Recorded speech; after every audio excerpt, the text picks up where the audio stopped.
하나님의 크신 은혜가 오늘 주님 앞에 나와 경배드리는 여러분들에게 충만하기를 주의 이름으로 축원을 드립니다. 우리 아름다운 찬양으로 영광을 돌린 우리 임마누엘 찬양대를 위해서 다시 한번 격려의 박수 치겠습니다. 감사합니다. 저는 박수를 칠 때마다 이런 생각이 납니다. 북한에서 박수 제대로 안 쳤다고 죽은 사람이 있었어. 그래서 박수를 칠 때마다 내가 최선을 다해 쳐야지 하는 이런 생각을 해봅니다. 여러분, 박수 근성으로 치다가 큰일 날 수 있습니다. 자, 지금 평창 올림픽이 열렸습니다. 온 세계가 주목하고 있습니다. 개막식에 보니까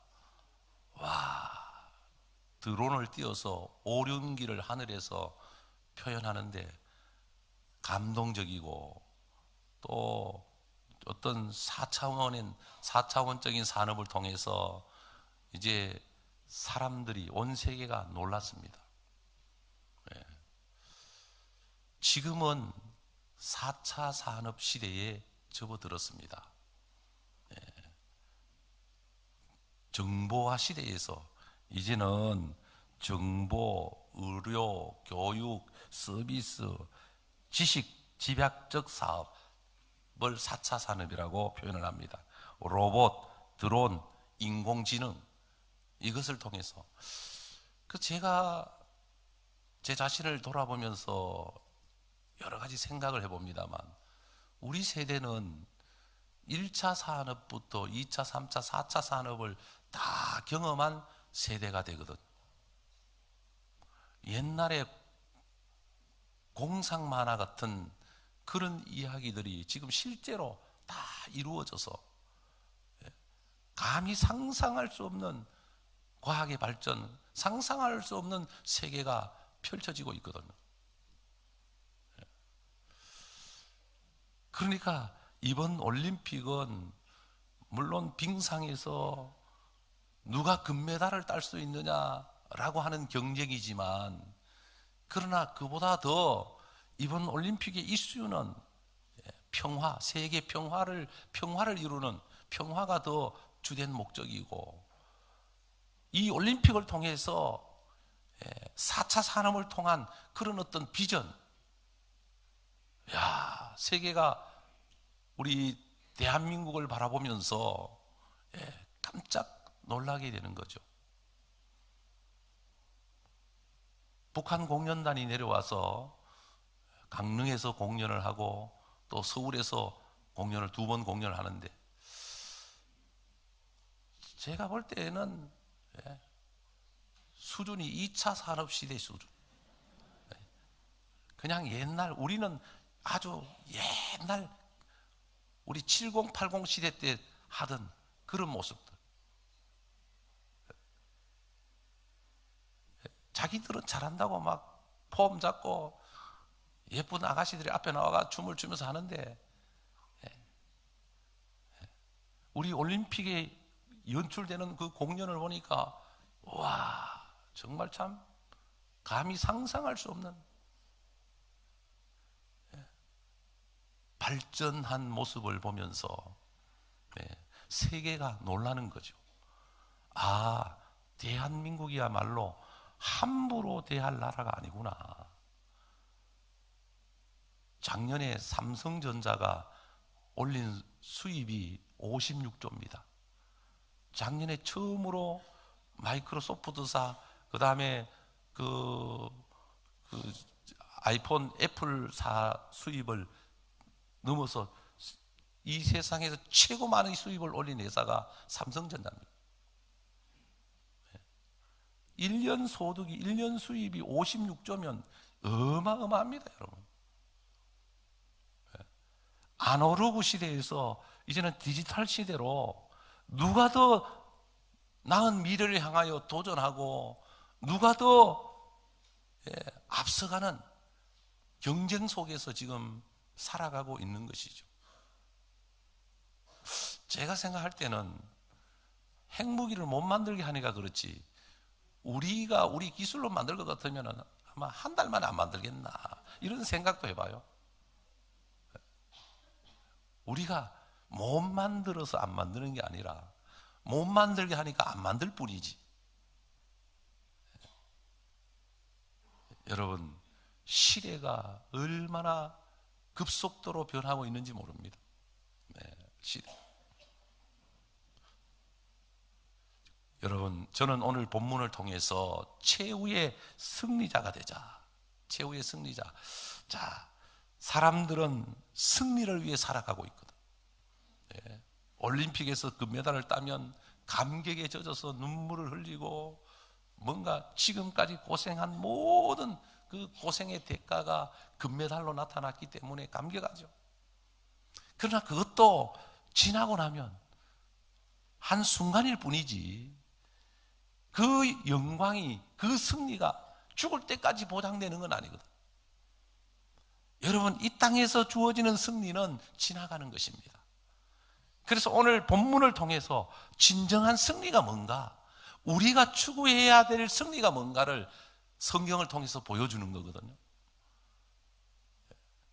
그래서 오늘 본문을 통해서 우리에게, 예수 믿는 우리에게 참된 승리가 뭔가를 보여주는데, 첫째로 선으로 악을 이겨라. 선으로 악을 이기는 것이 참된 승리이다. 사람들은 악을 악으로, 저는 2002년 월드컵을 우리나라에서 개최하면서 응원단 이름을 붉은 악마라고 지었을 때 참 안타깝더라고. 와, 하필이면 악마라고 이름을 짓나. 그 좋은 이름들 많은데, 물론 의미를 모르는 건 아니죠. 그냥 붉은 색깔을 입고 그냥 막 붉은 악마라는 것은 막 악으로 깡으로 그냥 막 하자는 의미가 담겨져 있는데, 그 좋은 이름들 많이 있는데 왜 악마라고 그렇게. 세상은 악마가 되더라도 이겨야 된다는 거예요. 이 세상은 악한 생각을 가지고 있더라도 이겨야 돼. 이기는 자가 사는 것이고 이기는 자가 진정한 승리자가 된다는 것이 세상이 주는 교훈이거든요. 그러나 성경은 그렇게 말씀하지 않습니다. 성경은 악을 선으로 이겨라. 악을 악으로 갚지 말아라. 자, 오늘 스데반은 설교하다가, 말씀을 전하다가, 전도하다가 그들이 스데반의 설교를 듣고 분노해서 이를 갈면서 돌을 들고 스데반을 돌로 칩니다. 그래서 스데반이 군중의 돌에 맞아서 지금 죽어가고 있는데, 돌에 맞아서 죽어가면서 무릎을 꿇고 하나님을 바라보면서 기도를 합니다. 아버지, 저들의 죄를 저들에게 돌리지 마시고 저들을 용서해 주옵소서. 여러분, 예수님은 이 땅에 오셔서 십자가에 죽으시고 부활하심으로 영원한 승리자가 되었습니다. 이 세상에서 영원한 승리자는 예수님 밖에는 없었습니다. 죄 아래 태어난 인간은 죄로부터 누구도 자유로울 수가 없었어요. 예수님은 십자가에 죽으실 때 사탄이 자기들이 승리한 것처럼, 하나님의 아들 예수를 죽였으니까 자기들은 이제 모든 완벽한 승리가 된 것처럼 아마 자축했겠죠. 그러나 우리의 죄를 대신 지시고 죽으신 예수님은 3일 만에 부활하심으로 영원한 승리자가 되셨고, 누구든지 예수를 믿는 자, 누구든지 예수 안에서 살아가는 자는 이와 같이 악을 선으로 이겨라 라고 하는 메시지를 주고 있는 것이죠. 예수님이 산상보훈을 통해서 가르쳐 줍니다. 오른뺨을 치거든 왼뺨을 돌려대고, 오리를 가고자 하거든 십리를 가지고, 속옷을 달라고 하면 겉옷까지 주어라. 여러분 가운데 여러분의 오른뺨을 한 대 치면 맞고, 고맙다 친구야, 자, 이 뺨도 마저 때려다오, 이럴 수 있는 사람이 몇 명 되겠어요?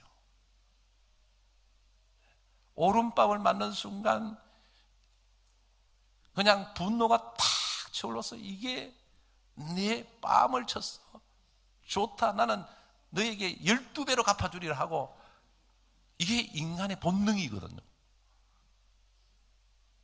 그런데 주님은 오른뺨을 치거든 왼뺨을 돌려대고, 오리를 가고자 하면 십리를 가져라. 이게 주님의 방법이요, 주님의 말씀이죠.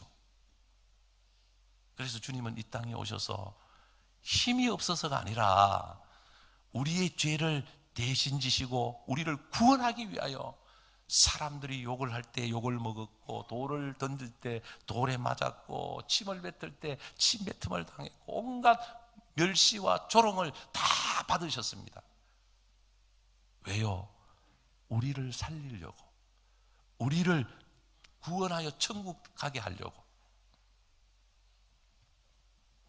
자, 성경에 보면 이런 이야기들이 많이 나옵니다.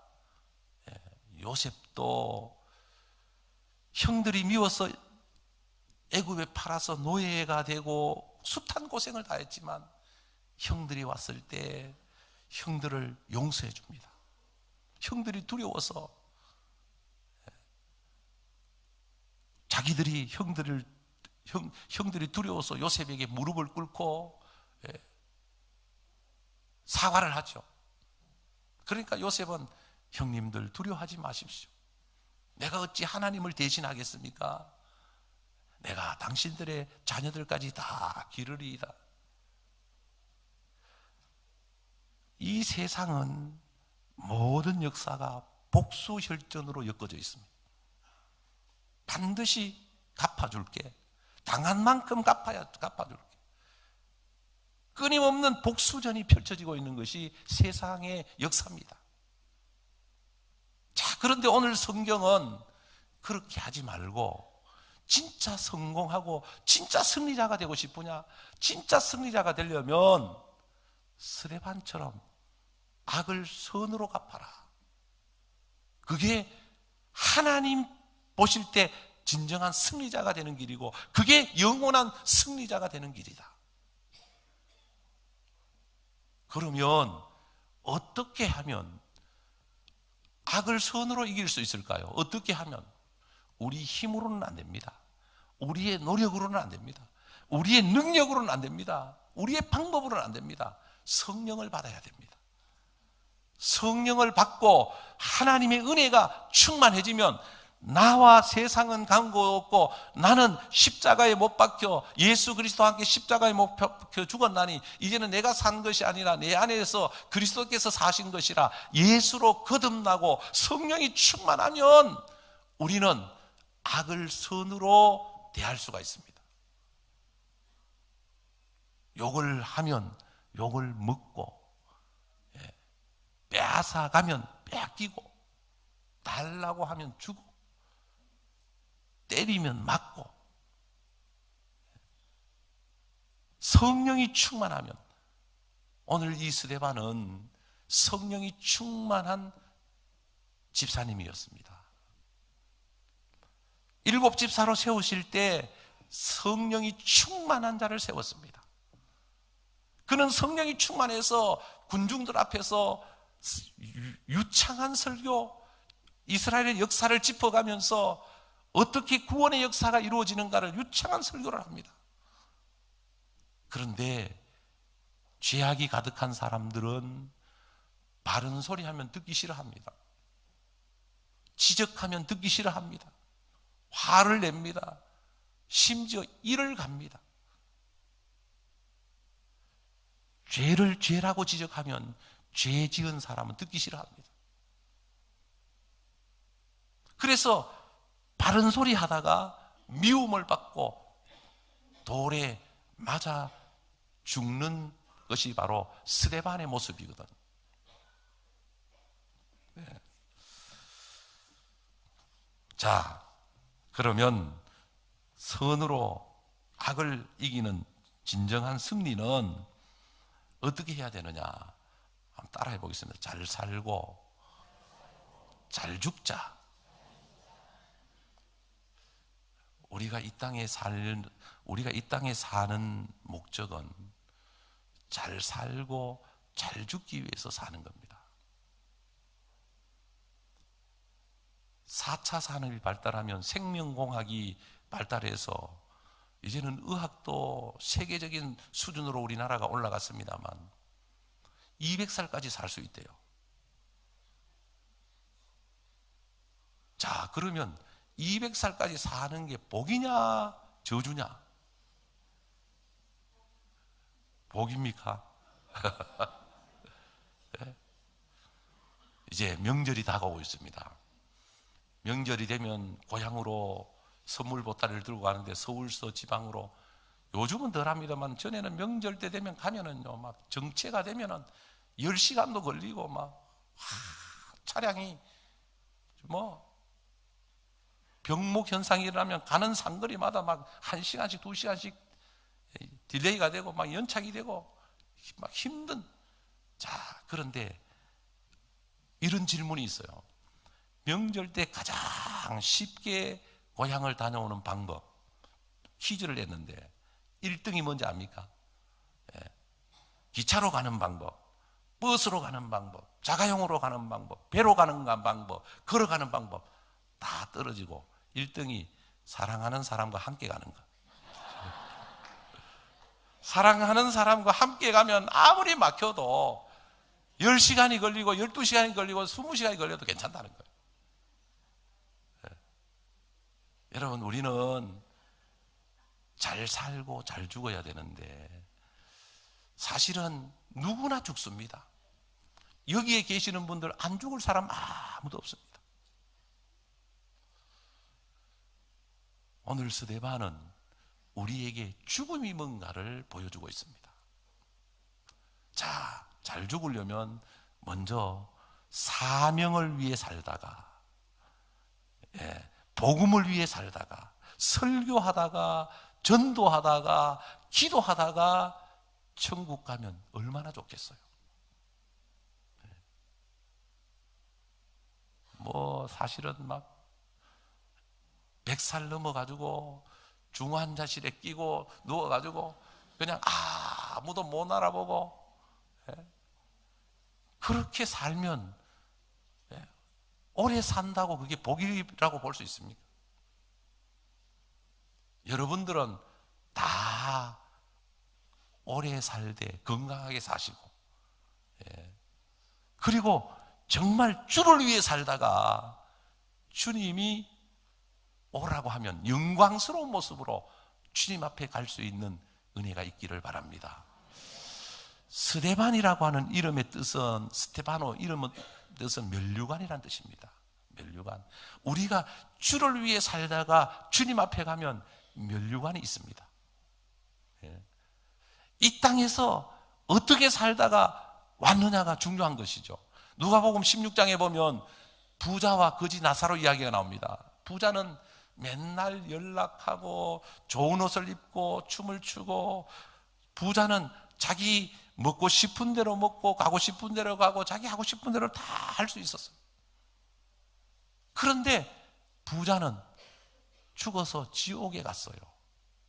지옥에 가서 얼마나 고통스러운지. 아브라함에게 저 천국에 있는 자기 집 앞에 있는 거지 나사로에게 물을 찍어다가 자기 혀에 좀 대달라고. 얼마나 고통스러운지. 그러나 부잣집 앞에서 얻어먹고 가난하고 버려져 있는 나사로는 비록 거지지만, 그러나 그는 마음에 하나님을 믿고 하나님을 바라봤기 때문에 그는 죽어서 천국 갔어요.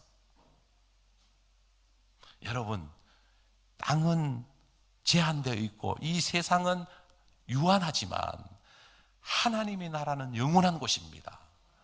우리가 이 땅에 사는 동안 70년, 80년, 90년 오랜 시간 같지만 잠시 지나가는 것에 불과합니다. 잠시 지나가는 이 인생을 어떻게 살다가 주님 앞에 갈 것인가 믿는 사람들은 고민을 해야 됩니다.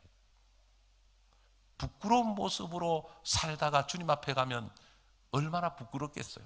누구든지 예수를 믿으면 죄사함을 받고 천국 갑니다. 그러나 예수 믿어도 하나님 앞에 갔을 때 상급이 달라요. 믿으면 구원받지만, 그러나 구원받은 자들에게 하나님 앞에 갔을 때 면류관이 세상에서도 올림픽에서도 금메달, 은메달, 동메달, 목메달이 있듯이 여러분 이 메달이 다 달라요. 우리는 하나님 앞에 갔을 때 사실은 금메달을 걸 수 있는 사람, 면류관을 받을 수 있는 사람, 최고의 면류관을 받을 수 있는 사람 누구냐? 복음을 전하다가 순교당한 사람입니다. 복음을 전하다가 순교당한 사람. 제가 존경하는 목사님 계십니다.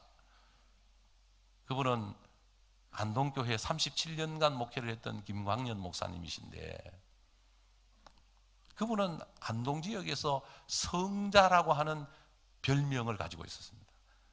믿는 사람뿐만 아니라 안 믿는 사람들도 다 그분을 존경했습니다. 그런데 그분은 설교하시면서 이런 고백을 하셨습니다. 일제시대 때 신사참배를 거부하고 감옥에 가 있었는데, 그때 죽을 수 있는 기회가 있었는데 죽지 못한 것이 살아보니까 참 한이 되더라. 살수록 부끄러운 일이 많고, 훌륭하게, 인간적으로 볼 때는 훌륭하게 살았지만, 그러나 본인의 마음속에는 그때 죽었어야 됐는데, 그때 순교를 당했어야 됐는데, 그런 고백을 하시더라고요. 사랑하는 성도 여러분, 우리는 정말 하나님의 영광을 위해 살다가 하나님이 부르시면 다 천국 가서 면류관 받을 수 있는 은혜가 있기를 바랍니다. 철학자 소펜하워는 인생의 3대 문제를 이제 고민하면서 이렇게 이야기를 했습니다. 인생아, 너는 어디서 왔느냐? 인생아, 너는 무엇을 하느냐? 인생아, 너는 어디로 가느냐?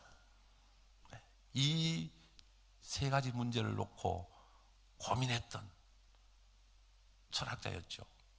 자, 여러분, 우리는 답을 알고 있습니다. 우리가 어디서 왔느냐? 하나님께로부터 왔습니다. 무엇을 위해 사느냐? 하나님의 영광을 위해 살고 있습니다. 어디로 가느냐? 하나님 나라로 가야 하는 것이 우리의 인생입니다. 믿습니까? 우리는 하나님의 자녀들이요, 이제는 하나님 나라에 가야 될 사람들이기 때문에 사명을 붙들고 살다가 사명을 다하고 하나님 앞에 서는 것이 가장 큰 영광임을 깨달을 수 있기를 바랍니다. 우리 시대의 역설이라고 하는 글이 있어서 적어봤습니다. 건물은 높아졌지만 인격은 더 작아졌고, 고속도로는 넓혀졌지만 시야는 더 좁아졌고, 더 많은 물건은 사지만 기쁨은 줄어들었고, 집은 커졌지만 가족은 더 적어졌고, 더 편리해졌지만 시간은 더 없고, 인생을 사는 시간은 늘었지만 시간 속의 삶의 의미를 상실했고, 달에 갔다 왔다 하지만 길을 건너가 이웃을 만나기는 더 힘들어졌고, 외계를 정복했는지 모르지만 우리 안의 세계를 잃어버렸다. 여러분, 나는 누구인가? 무엇을 위해 살고 있는가? 어디로 가는가?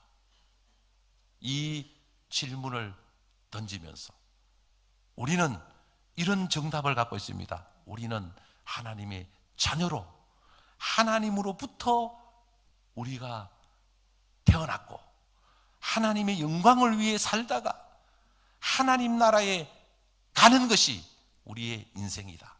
그러므로 우리는 하나님 없는 승리는 진정한 승리가 아니다.